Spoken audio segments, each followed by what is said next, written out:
Hello guys, അപ്പോൾ നമുക്കിന്നൊരു mutton dum biryani ഉണ്ടാക്കാം കേട്ടോ. അപ്പോൾ ഞാൻ മട്ടൺ ഓൾറെഡി കുക്കറിൽ വേവിച്ച് വെച്ചിട്ടുണ്ട്. അതിനുശേഷം ഒരു പാൻ എടുക്കുക. പാനിൽ നന്നായി എണ്ണ ഒഴിക്കുക. നിങ്ങൾക്ക് ആവശ്യത്തിനുള്ള എണ്ണ ഒഴിക്കുക കേട്ടോ. അതിനുശേഷം നമ്മുടെ എല്ലാ മസാലകളും ഇടും. പട്ട, ഗ്രാമ്പു, ഏലക്ക, അങ്ങനെയുള്ള മസാലകളൊക്കെ ഇടുക. പിന്നെ ഏറ്റവും ഇമ്പോർട്ടൻ്റ് ആയിട്ട് വേണ്ടത് ഇഞ്ചിയും വെളുത്തുള്ളിയും ഇതേപോലെ മഷിയായിട്ട് അരച്ച് വെക്കുക. പിന്നെ അതിന് ശേഷം പുതിന ഇലയും മല്ലിയിലയും കട്ട് ചെയ്ത് വെക്കുക. ദെൻ നമ്മൾ ഈ ചൂടായി വരുന്ന എണ്ണയിലേക്ക് നമ്മൾ അത്യാവശ്യത്തിന് നമ്മുടെ ഒരു മണത്തിന് വേണ്ടിയിട്ട് നമുക്ക് എത്ര വേണം ഇഞ്ചി വെളുത്തുള്ളി അതിട്ട് കൊടുക്കുക. അത് നന്നായിട്ടൊന്ന് നല്ല ബ്രൗൺ ആയി വരുന്നവരെ നന്നായി നമ്മളിങ്ങനെ ഇളക്കി കൊടുത്തുകൊണ്ടേയിരിക്കണം കേട്ടോ. കാരണം ഇതാണ് അതിൻ്റെ ടേസ്റ്റ്. ആ ബിരിയാണിക്ക് നമ്മൾ കൊടുക്കുന്ന ടേസ്റ്റ് എന്ന് പറയുന്നത് ഈ ഇഞ്ചി വെളുത്തുള്ളിയുടെ ടേസ്റ്റാണ് കേട്ടോ. അതിനുശേഷം കുനുകുന അരിഞ്ഞ് വെച്ച സവാളയൊക്കെ ഇടുക. സവാള ഇട്ടാലും നമ്മൾ ശ്രദ്ധിക്കേണ്ട ഏറ്റവും മെയിനായിട്ടുള്ള കാര്യം ഇതൊന്ന് നല്ല രീതിയിലൊന്ന് ബ്രൗണായി വരുന്നവരെ നമ്മൾ നന്നായി ഇളക്കിയേ പറ്റത്തുള്ളൂ കേട്ടോ. കൂടെ നമുക്ക് തക്കാളിയും ഇട്ട് കൊടുക്കണം. തക്കാളിയും അതുപോലെ തന്നെ കുനുകുന അരിഞ്ഞ് വെച്ച് നമ്മൾ നന്നായി ഒന്ന് വഴട്ടിയെടുക്കുക.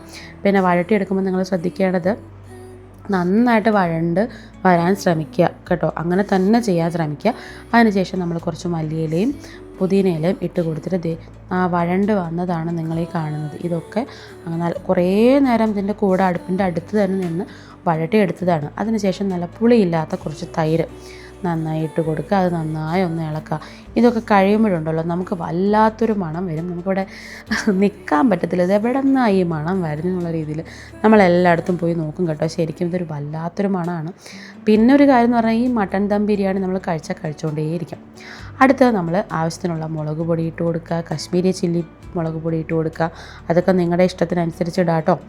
ദെൻ നമ്മൾ കുക്ക് ചെയ്ത് വന്നേക്കുന്നത് മട്ടൺ ഇതാണ് കേട്ടോ. അതിൻ്റെ സൂപ്പ് നമ്മൾ കുറച്ച് മാറ്റി വെക്കുക, കാരണം നമുക്കത് ആവശ്യമുണ്ട്.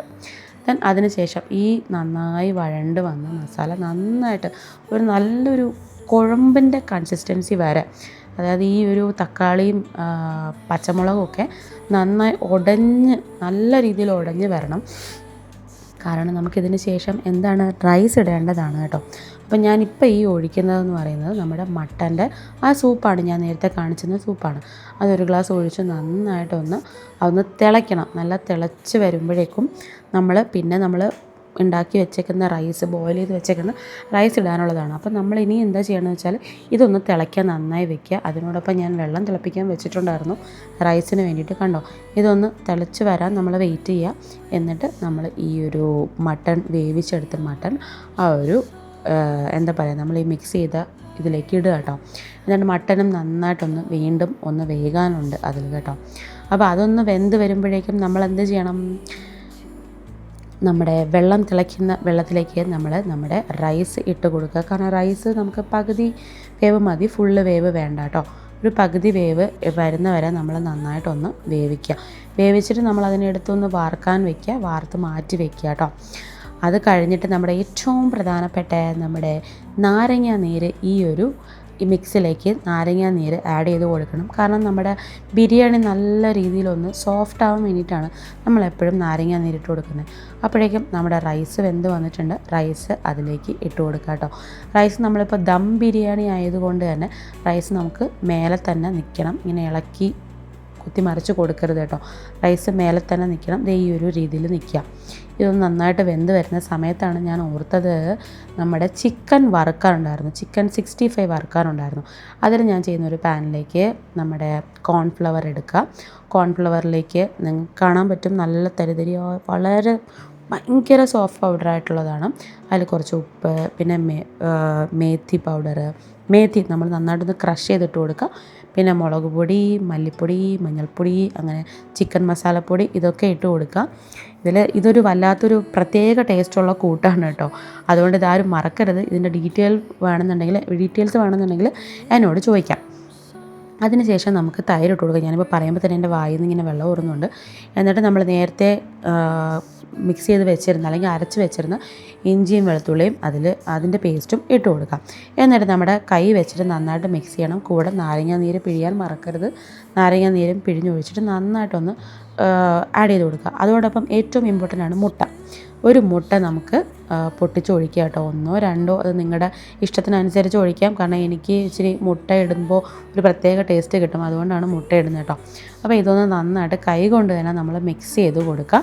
നന്നായിട്ട് ആ ഒരു മിക്സ് നല്ല രീതിയിൽ കുഴമ്പായിട്ട്, അതായത് ഈ ഒരു കോൺഫ്ലവർ ആയതുകൊണ്ട് തന്നെ അതിങ്ങനെ അതിനകത്ത് ഒട്ടിപ്പിടിക്കും കേട്ടോ. അപ്പോൾ അതുകൊണ്ടാണ് ഞാൻ ഇച്ചിരി ഡിഫിക്കൽറ്റിയിൽ ചെയ്യുന്നത്. അതൊന്ന് കുഴഞ്ഞ് നല്ല രീതിയിൽ കുഴഞ്ഞ് വന്നതിന് ശേഷം നമ്മുടെ ഈ ചിക്കൻ മാറ്റി വെച്ചിരുന്ന, കഴുകി വൃത്തിയാക്കി വെച്ചിരുന്ന ചിക്കൻ നമ്മൾ എന്താ പറയുക, ഞാനൊന്ന് ഉപ്പ് നോക്കിയതാണ് കേട്ടോ. അതിനകത്തേക്ക് നന്നായിട്ട് വിരകുക കേട്ടോ, നന്നായിട്ട് വിരകി ഇതിനെ നമ്മൾ മാരിനേറ്റ് ചെയ്യാൻ വേണ്ടിയിട്ട് നമ്മൾ കുറച്ച് നേരം ഒരു ഹാഫ് ആൻ അവറിൽ കൂടുതൽ നമ്മൾ ഫ്രിഡ്ജിൽ വെക്കുന്നതാണ് നല്ലത്. കാരണം അതിൻ്റെ ഒരു മസാലയൊക്കെ പിടിച്ച് വരാൻ. എനിക്ക് ഈ ചിക്കൻ്റെ ലിവർ ഭയങ്കര ഇഷ്ടമാണ്. നിങ്ങൾക്ക് ഇഷ്ടമാണെങ്കിൽ കമൻറ്റ് ചെയ്തേക്കണേ. അപ്പോൾ ചിക്കൻ ലിവറൊക്കെ ഞാൻ വറുത്തെടുത്തിട്ടുണ്ടായിരുന്നു. വല്ലാത്തൊരു ടേസ്റ്റാണ് കേട്ടോ. ഞാൻ എൻ്റെ ജീവിതത്തിൽ ഞാനിതിൻ്റെ ഒരു ഫ്രണ്ട് വഴിയാണ് ഞാൻ ഈ ഒരു റെസിപ്പി പഠിച്ചത്. ആക്ച്വലി ഇത് സൂപ്പർ മട്ടൺ ദം ബിരിയാണിയാണ്. ഇതിൻ്റെ ഡീറ്റെയിൽ ആയിട്ടുള്ള എന്തെങ്കിലും റെസിപ്പി നിങ്ങൾക്ക് ആവശ്യമുണ്ടെങ്കിൽ നിങ്ങൾക്ക് എന്നോട് കമൻസിലൂടെ ചോദിക്കുക. ഞാൻ ഡീറ്റെയിൽ ആയിട്ട് എൻ്റെ റെസിപ്പി പറഞ്ഞുതരാം കേട്ടോ. പക്ഷേ ഇത് ഒരു വട്ടം കഴിച്ചാലുണ്ടല്ലോ, നമ്മളിങ്ങനെ കഴിച്ചുകൊണ്ടിരിക്കുമ്പോൾ കഴിച്ചുകൊണ്ടേയിരിക്കും. അങ്ങനത്തെ ഒരു ടേസ്റ്റാണ് കേട്ടോ ഇതിന്. അപ്പോൾ ഞാനിത് മാരിനേറ്റ് ചെയ്യാൻ വേണ്ടിയിട്ട് നന്നായിട്ട് മിക്സ് ചെയ്തതിന് ശേഷം ഞാനിത് നമ്മുടെ ഫ്രിഡ്ജിലേക്ക് എടുത്ത് മാറ്റി വെക്കും കേട്ടോ. ഇതൊക്കെ ഞാൻ കാണിക്കുന്നത് വെച്ചാൽ ഞാനിങ്ങനെ ഒരു ഇത് കട്ട് ചെയ്ത് വെച്ചിട്ടുണ്ടായിരുന്നു.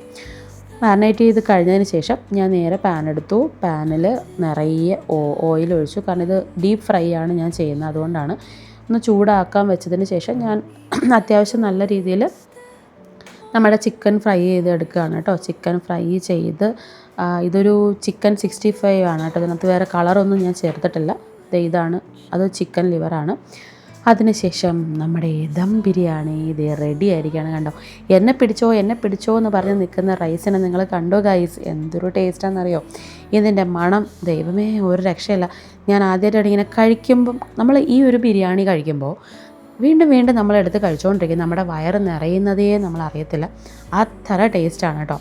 അങ്ങനെ ഞാനിത് എടുത്തു, നമ്മുടെ ബിരിയാണി എടുത്തു. ഇതേ കണ്ടോ എല്ലാം ഇങ്ങനെ വിട്ട് നിൽക്കുന്നുണ്ട്. ഒരു ഇച്ചിരി പോലും വെള്ളം അതിലില്ല. എല്ലാം അടിപൊളിയായിട്ട് വന്നിട്ടുണ്ട്. അപ്പോൾ ഇതാണ് ഫൈനൽ റിസൾട്ട് എന്ന് പറയുന്നത്. ഇത് കാണുമ്പോൾ തന്നെ നിങ്ങൾക്ക്